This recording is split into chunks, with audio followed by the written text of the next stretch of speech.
Welcome to Panda TV, where every frame tells a tale. Get ready for non-stop cartoon fun. Subscribe for a front row seat to all our upcoming. देखिए जी, मैं कह देती हूँ, अब तुम्हारे भाई और उसकी बीवी का बोझा मैं और नहीं ढो सकती। जितनी जल्दी हो सके इन्हें इस घर से रफा दफा कर दो। ठीक है उर्मिला, जाने दे मदन को, मैं उससे साफ साफ बात कर लूंगा। ये कहानी है रामपुर गांव में रहने वाले दो भाइयों कमल और मदन की, जहां कमल उसकी पत्नी उर्मिला बड़ी चालाक थे, वहीं मदन बहुत ही भोला था।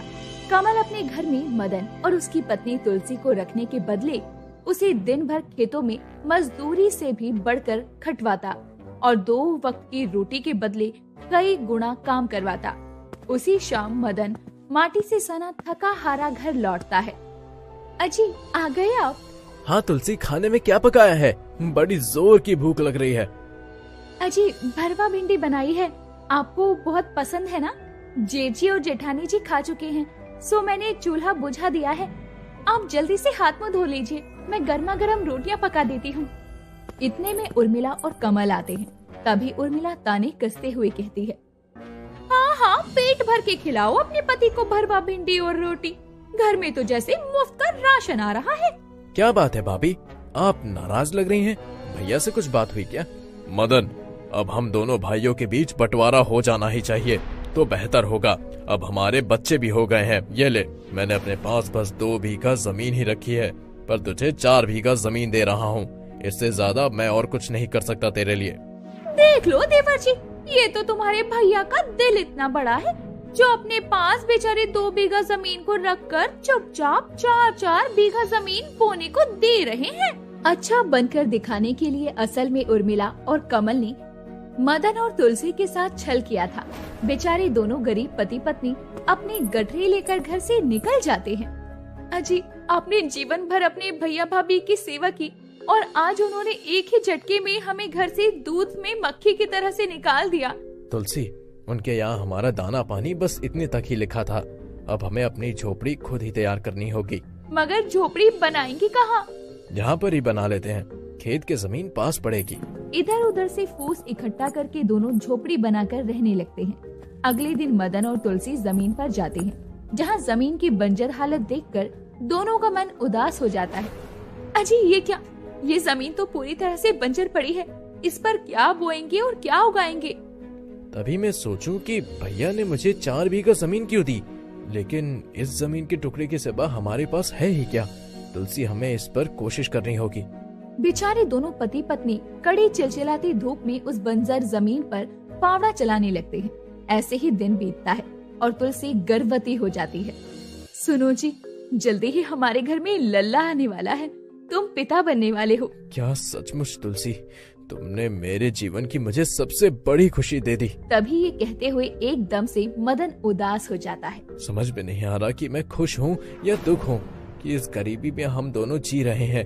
उसमें हम आधा पेट काट कर बिना खाए भी रह जाते, मगर अब परिवार बढ़ने वाला है। बेचारे दोनों पति पत्नी रोज उस जमीन पर पसीना बहाते और फावड़ा चलाते, पर खेत की बंजर माटी वैसी की वैसी रहती। मदन उदास मन से बंजर जमीन को एकटक देखकर कहता है, तुलसी, हम दोनों इतने दिनों से इस बंजर जमीन पर मेहनत कर रहे हैं, इसको जोतने का जतन कर रहे हैं, मगर ये जमीन जरा सी भी दस से मस नहीं हो रही है। सबके जमीन में फसल लहर रही है। सोचा था इस जमीन पर भिंडी बोऊंगा, मगर जाने भगवान हमें क्या दुख दे रहा है और क्यों दे रहा है। अजी, चिंता ना करो, भाग्य में होगा तो इस जमीन पर भिंडी ही बोएंगे। ऐसे ही दिन बीतते जाते हैं और मदन को टीबी की बीमारी लग जाती है। हे भगवान! अजी, आपकी तबीयत तो बिल्कुल भी ठीक नहीं है, मैं जेठानी जी से मदद मांगती हूँ। वो हमारी क्या ही मदद करेंगे तुलसी, जिन्होंने हमसे पल्ला छुड़ा लिया है। हाँ, इस दुनिया में सब सुख के साथ ही होते हैं, दुख का कोई नहीं होता। ठीक है जी, मैं उनकी चौखट पर मदद के लिए नहीं जाऊंगी। तुलसी आंखों में आंसू लिए काम ढूंढने निकल जाती है, मगर उसे कोई काम नहीं देता। तभी वो एक खेत में आ जाती है। हे भगवान, कहीं भी कोई काम नहीं मिल रहा, मैं अपने बीमार पति को क्या पकाकर खिलाऊंगी? अरे ये क्या, इस खेत में तो गेहूं की बालियां गिरी हुई है, लगता है फसल काटने वालों से छूट गई होगी। इसे ही बीनकर घर ले जाती हूँ। लाचार होकर गरीब गर्भवती तुलसी खेत में गिरी हुई गेहूं बीनकर घर ले जाती है और उसे पीसकर रोटी बनाती है। सुनिए जी, ये 2 रोटी बनी है, आप खा लीजिए। तुलसी तू माँ बनने वाली है, एक एक रोटी बांट कर खा लेते। दोनों खाना शुरू करते हैं। तभी एक बड़ी ही बूढ़ी अम्मा उनके द्वारी पर आती है। अरे बेटा, कुछ खाने को दे दो, बड़ी भूख लगी है, 2 दिन से कुछ नहीं खाया है। तभी तुलसी बुढ़िया की ओर देखकर सोचने लगती है, मेरे पास तो एक ही रोटी है और मैं गर्भवती हूँ, अपने बच्चे के लिए मुझे खाना होगा, मगर द्वार पर आए किसी भूखे को खाली हाथ भी तो नहीं लौटा सकती। क्या सोच रही हो बेटी, जो द्वार पर आए भूखे को खाना खिलाता है, ईश्वर उसे खूब देता है। आधी रोटी ही दे दो, आधी रोटी तुम खा लो, तुम पेट से हो ना। इस अम्मा को कैसे पता कि मैं पेट से हूँ? अभी तो मेरा पेट भी नहीं उभरा दिखाई दे रहा। बुढ़िया का भूख से सूखा चेहरा देखकर उसे दया आ जाती है। तुलसी अपने हिस्से की रोटी बुढ़िया को खिला देती है। तभी मदन बड़बड़ाता है, अरे तुलसी, तूने अम्मा को रोटी क्यों दे दी? मुझे पता नहीं है कि तू पेट से है, अब तू क्या खाएगी? तभी बुढ़िया अपने मैले कुचैले झोले से कुछ भिंडी उसे निकाल कर देती है। बेटी, मुझ बुढ़िया के पास तुम्हें देने के लिए धन दौलत तो नहीं है, ये कुछ भिंडी दे रही हूँ, इसे अपनी बंजर जमीन में बो देना। तभी मदन बड़बड़ाते हुए बोला, इतने थोड़े से भिंडी से क्या उगेगा तुलसी? वो भी ये भिंडी एकदम सूखी है। ये कहकर मदन उन भिंडियों को खेत में फेंक देता है और दोनों सो जाते हैं। मगर तुलसी रात भर बुढ़िया के बारे में सोचती है और भोर होते ही खेत की तरफ जाती है, जहाँ भिंडी का पौधा लगा था और उस पर कुछ भिंडी भी उगाई थी जो काफी चमक रही थी, जैसे कि जादुई भिंडी हो। अजी देखिए तो, उस बूढ़ी अम्मा ने जो भिंडी दी थी वो बिना बोए ही इस बंजर जमीन पर उगाई है, वो भी रातों रात। मुझे तो ये भिंडी जादुई जान पड़ती है।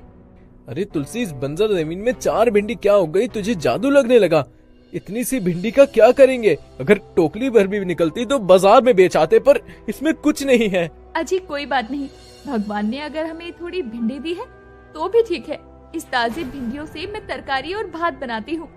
घर जाकर तुलसी जैसे ही उन भिंडियों को काटती है, तभी उसके अंदर चमकते हुए सोने के बीजों को देखकर हक्की बक्की रह जाती है। अजी देखो, ये सचमुच में जादुई भिंडी है। ये क्या जादू है? ये भिंडी तो सचमुच में जादुई है। इसके बीज तो खरे सोने के हैं।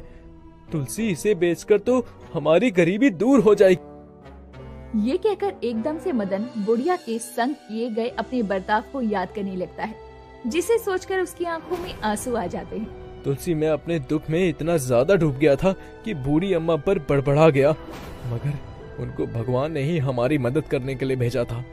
उन जादुई भिंडी के सोने के बीजों को जाकर मदन सुनार को बेच आता है। उसके बदले में उसे बहुत ही अच्छे खासे पैसे मिलते हैं। उस दिन वो दोनों गरीब पति पत्नी पेट भरकर खाना खाते हैं। देखा जी, उन जादुई भिंडियों के चलते आज हमें सुख की रोटी नसीब हुई है। दोनों ही खाना खा रहे थे। तभी रात के अंधेरे में उन्हें अपनी बंजर जमीन पर कुछ सुनहरा टिमटिम करता कुछ नजर आता है। अजी, हमारी जमीन पर ये जुगनू सा क्या टिमटिम कर रहा है? कहीं हमारी जादुई भिंडियों को टिड्डियां तो नहीं खा रही? चल कर देखते हैं तुलसी। दोनों जैसे ही खेत में आते हैं तो हर क्यारियों में सोने ही सोने की जादुई भिंडी उगी देखते हैं, जिसे देखकर मदन और तुलसी बड़े खुश होते हैं। तुलसी भर आई आंखों से कहती है, अजी, हमारी बंजर जमीन पर तो जादुई भिंडियां भर आई हैं। अब हम अभागे नहीं रहेंगे। देखिए, हम अमीर हो गए।